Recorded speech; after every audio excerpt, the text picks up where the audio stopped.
नहमदुहु व नसल्ली अला रसूलिहिल करीम अम्मा बाद फ़ाऊज़ु बिल्लाहि मिनश शैतानिर रजीम बिस्मिल्लाहिर रहमानिर रहीम रब्बि इश्रह ली सदरी व यस्सिर ली अमरी वहलुल उक़दतम मिन लिसानी यफ़क़हू क़ौली। अस्सलामु अलैकुम रहमतुल्लाहि व बरकातुहू। डियर स्टूडेंट्स, क्या हाल है आपका? उम्मीद है आप सब खैरियत से होंगे इंशाअल्लाह। अल्लाह पाक सबको अपने हिफ्ज़ व अमान में रखे, आमीन। आज का हमारा सबक सूरह आल इमरान की आयत नंबर 37 है। हज़रत मरियम की वालदा और हज़रत मरियम का किस्सा चल रहा है। पिछली आयत में, आयत नंबर 36 में हमने देखा था कि हज़रत मरियम की वालदा ने जो नज़र मानी थी तो अल्लाह ताला ने उनको बेटी अता फरमाई, तो वो परेशान हो गई कि मुझे तो बेटे की ख्वाहिश थी, लेकिन फिर उन्होंने उनका नाम रखा मरियम और फिर उनके लिए दुआ की, इन्नी उईज़ुहा बिका व ज़ुर्रियतहा मिनश शैतानिर रजीम, कि मैं अल्लाह की पनाह में देती हूँ मरियम को, अपनी बेटी को और उनकी औलाद को भी शैतान मरदूद से। तो ये दुआ भी उनकी कबूल हुई, क्योंकि इस बारे में एक हदीस भी आती है, हज़रत अबू हुरैरा रज़ियल्लाहु तआला अन्हु से मरवी है कि नबी पाक सल्लल्लाहु अलैहि वसल्लम ने फरमाया कि हर इंसान जब भी कोई बच्चा पैदा होता है तो शैतान उसको मस करता है, उसे परेशान करता है, तो उसके नतीजे में वो बच्चा रोता है। हम देखते हैं कि हर पैदा होने वाला बच्चा रोता है, तो लेकिन दो लोग इससे मुस्तस्ना थे, एक हज़रत मरियम अलैहिस्सलाम और दूसरे हज़रत ईसा अलैहिस्सलाम, क्योंकि उनकी हज़रत ईसा की नानी ने हज़रत मरियम की वालदा ने जो दुआ की थी तो अल्लाह ताला ने उसको कबूल फरमा लिया था। आज की आयत में इसी का तज़किरा है। अल्लाह ताला फरमाते हैं, फ़तक़ब्बलहा रब्बुहा बिक़बूलिन हसनिन व अम्बतहा नबातन हसनन व कफ़्फ़लहा ज़करिया कुल्लमा दख़ला अलैहा ज़करियल महराबा वजदा इंदहा रिज़्क़ा क़ाला या मरियमु अन्ना लकी हाज़ा क़ालत हुवा मिन इंदिल्लाह इन्नल्लाहा यर्ज़ुक़ु मन यशाअु बिग़ैरि हिसाब।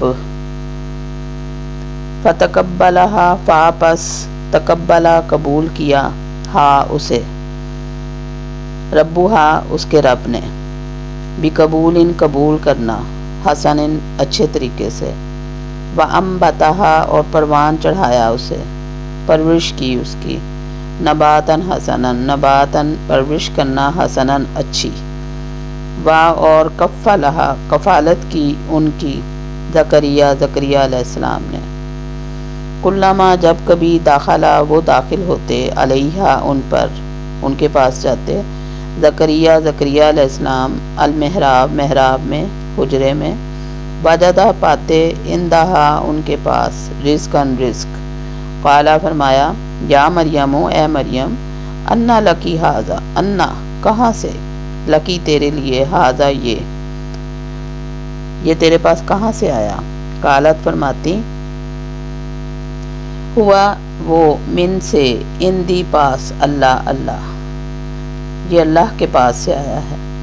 इन्नल्लाह बेशक अल्लाह ताला, यर्ज़ुक़ु रिज़्क़ देता है, मन यशाअु मन जिसे, यशाअु वो चाहता है, बग़ैरि हिसाब बग़ैर हिसाब के। तो अब यहाँ पे हज़रत मरियम अलैहिस्सलाम का वाक़या शुरू हो गया है कि अल्लाह ताला ने उनकी दुआ को कबूल किया, हर दुआ को, और उनकी नज़र को भी कबूल किया हज़रत हन्ना की,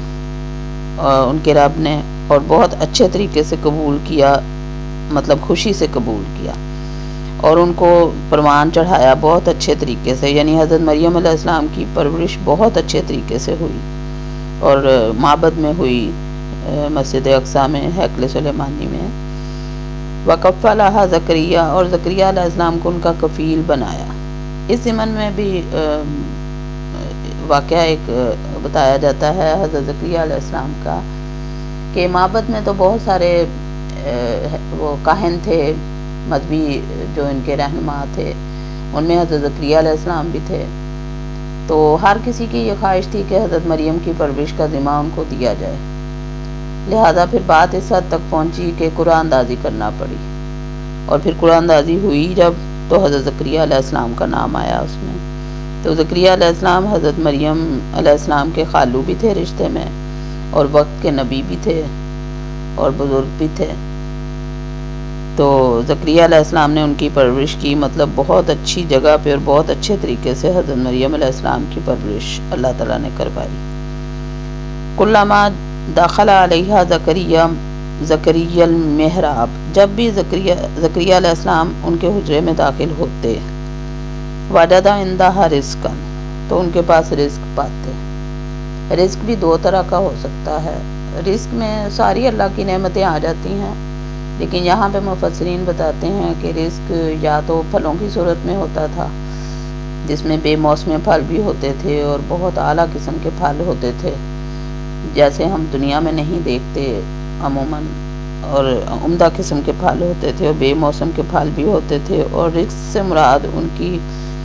فہم، حکمت، دانائی اور دینی سمجھ بوجھ اور صحیح پہ یہ چیزیں بھی ہو سکتی ہیں۔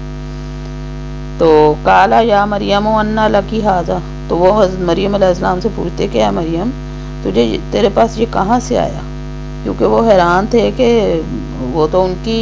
کسٹڈی میں تھی حضرت مریم علیہ السلام، تو جو وہ کھانا پینا جو مریم علیہ السلام کو وہ پہنچاتے تھے ان کے پاس وہی ہونا چاہیے تھا، کیونکہ ان کے حجرے میں تو حضرت زکریا کے علاوہ کوئی جاتا نہیں تھا۔ تو اس لیے حیران ہو کے پوچھا کہ یہ آپ کے پاس کہاں سے آیا۔ قالت ہوا من عند اللہ، تو حضرت مریم علیہ السلام نے فرمایا کہ یہ اللہ کی طرف سے ہے، اللہ تعالیٰ انہیں یہ عطا فرماتا ہے۔ ان اللہ یرزق من یشاء بغیر حساب، بے شک اللہ تعالیٰ جسے چاہتا ہے بے حساب رزق سے نوازتا ہے۔ اللہ تعالیٰ سے دعا ہے کہ اللہ تعالیٰ ہم سب کو اپنا فرما بردار بنائے اور اللہ تعالیٰ پہ کامل یقین رکھنے والا بنائے کہ جو کچھ بھی ہوتا ہے اللہ کی طرف سے ہوتا ہے، اس میں کسی اور کا کوئی دخل نہیں ہے،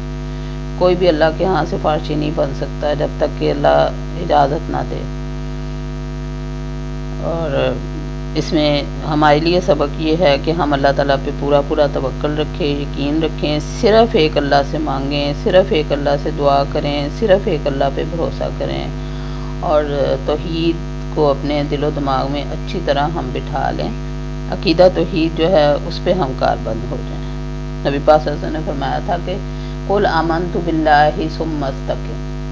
تم کہو کہ میں اللہ پر ایمان لایا اور پھر اس پر قائم ہو جاؤ۔ تو یہ عقیدہ ہمارا بحیثیت مسلمان ہونا چاہیے۔ اللہ تعالیٰ ہم سب کو توحید پر کاربند رہنے کی توفیق عطا فرمائے، آمین۔ وما علینا الا البلاغ، سبحانک اللہم و بحمدک، اشہد ان لا الہ الا انت، واستغفرک واتوب الیک۔ اللہ حافظ۔